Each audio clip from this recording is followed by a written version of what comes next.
সুপ্রভাত। আজকে আমি শ্রীমকথিত শ্রী শ্রী রামকৃষ্ণ কথামৃত অখণ্ড থেকে খানিকটা আপনাদের পাঠ করে শোনাচ্ছি। শ্রী শ্রী রামকৃষ্ণ কথামৃত শ্রীমকথিত তব কথামৃতম তপ্ত জীবনং কবিবিদিতম কলমশাপহং সুবর্ণমঙ্গলং শ্রীমদাতং ভুবি গিনন্তি যে পরিদাজনা শ্রীমদ্ ভাগবত গোপীগীতা।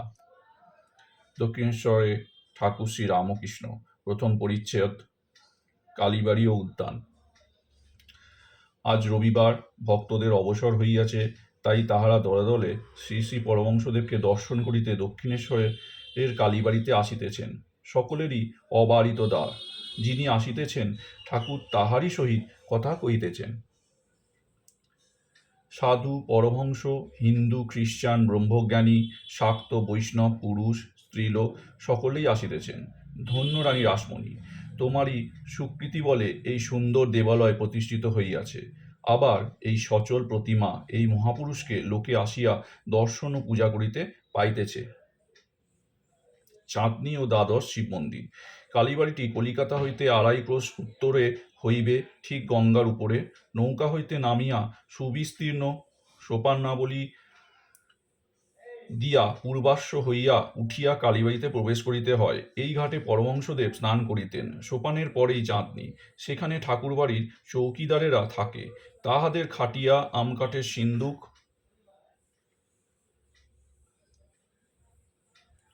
দুই একটা লোটা সেই চাঁদনীতে মাঝে মাঝে পড়িয়া আছে।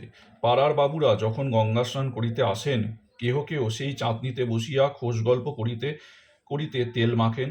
যে সকল সাধু, ফকির, বৈষ্ণব, বৈষ্ণবী অতিথিশালার প্রসাদ পাইবেন বলিয়া আসেন, তাহারাও কেউ কেউ ভোগের ঘণ্টা পর্যন্ত এই চাঁদনীতে অপেক্ষা করেন। কখনো কখনো দেখা যায় গৈরিক বস্ত্রধারিণী ভৈরবী ত্রিশূল হস্তে এই স্থানে বসিয়া আছেন। তিনিও সময় হলে অতিথিশালায় যাইবেন।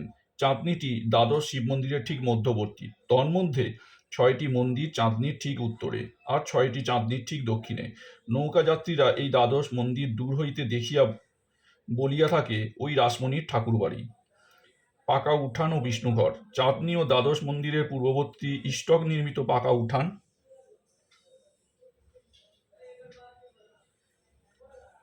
উঠানের মাঝখানে সারি সারি 2টি মন্দির। উত্তর দিকে রাধাকান্তের মন্দির, তাহার ঠিক দক্ষিণে মা কালীর মন্দির। রাধাকান্তের মন্দিরে শ্রী শ্রী রাধাকৃষ্ণ বিগ্রহ পশ্চিমাস্য। সিঁড়ি দিয়া মন্দিরে উঠিতে হয়। মন্দিরতল মর্মর প্রস্তরাবৃত। মন্দিরের সম্মুখস্থ দালানে ঝাড় টাঙানো আছে, এখন ব্যবহার নাই, তাই রক্তবস্ত্রের আবরণী দ্বারা রক্ষিত। একটি দারবান পাহারা দিতেছে।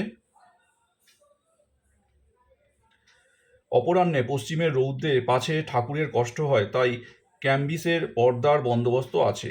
দালানের সারি সারি খিলানের ফুকর উহাদের দ্বারা আবৃত হয়। দালানের দক্ষিণ পূর্ব কোণে একটি গঙ্গাজলের জ্বালা।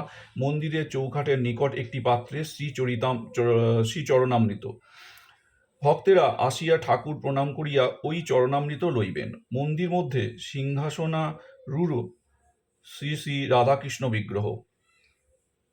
শ্রী রামকৃষ্ণ এই মন্দিরে পূজারীর কার্যে প্রথম ব্রতী হন 1857-58 খ্রিস্টাব্দ। শ্রী শ্রী ভবতারিণী মা কালী। দক্ষিণের মন্দিরে সুন্দর পাষাণময়ী কালী প্রতিমা। মার নাম ভবতারিণী। শ্বেত কৃষ্ণ মর্মর প্রস্তরাবৃত। মন্দিরতল ও সোপানযুক্ত উচ্চ বেদী। বেদীর উপরে রৌপময় সহস্রদল পদ্ম, তাহার উপর শিব, সব হইয়া দক্ষিণ দিকে মস্তক। উত্তর দিকে পা করিয়া পড়িয়া আছেন। শিবের প্রতিকৃতি শ্বেত প্রস্তর নির্মিত। তাহার হৃদয়োপরি বারাণসী চেলি পরিহিতা নানা ভরণালঙ্কৃত এই সুন্দর ত্রিনয়নী শ্যামাকালীর প্রস্তরময়ী মূর্তি। শ্রী পাদপদ্মে নূপুর, গুঞ্জরী, পঞ্চম, পাঁজেব, চুটকি আর জবা বিল্বপত্র। পাঁজেব পশ্চিমের মেয়েরা পরে। পরমহংসদেবের ভারী সাধ, তাই মথুরবাবু পড়াইয়াছেন। মার হাতে সোনার বাউটি, তাবিজ ইত্যাদি।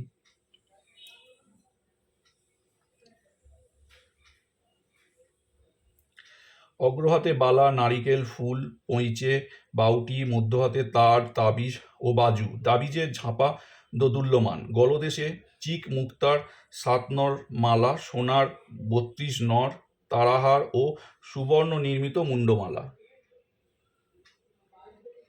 মাথায় মুকুট, কানে কানবালা, কানপাশ, ফুল ঝুমকো, চৌদানি ও মাছ। নাসিকায় নথ নোলক দেওয়া।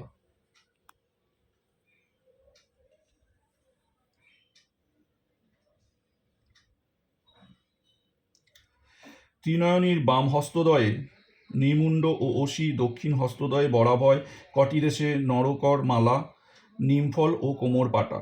মন্দির মধ্যে উত্তর পূর্ব কোণে বিচিত্র শয্যা মা বিশ্রাম করেন। দেওয়ালের এক পার্শ্বে চামর ঝুলিতেছে। ভগবান শ্রী রামকৃষ্ণ ওই চামর লইয়া কতবার মাকে ব্যজন করিয়াছেন। বেদির উপর পদ্মাসনে রূপার গেলাসে জল, তলায় সারি সারি ঘটি, তন্মধ্যে শ্যামার পান করিবার জল। পদ্মাসনের উপর পশ্চিমে অষ্টধাতু নির্মিত সিংহ, পূর্বে গধিকা ও ত্রিশূল। বেদির অগ্নিকোণে শিবা, দক্ষিণে কালো প্রস্তরের বৃষ ও ঈশানকোণে হংস। বেদি উঠিবার সোপানে রৌপময় ক্ষুদ্র সিংহাসনোপরি নারায়ণশিলা। এক পাশে পরমহংসদেবের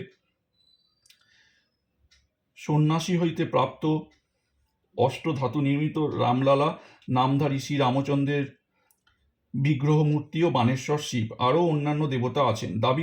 দেবী প্রতিমা দক্ষিণাস্য ভবতারিণী ঠিক সম্মুখে, অর্থাৎ বেদির ঠিক দক্ষিণে ঘট স্থাপনা হইয়াছে।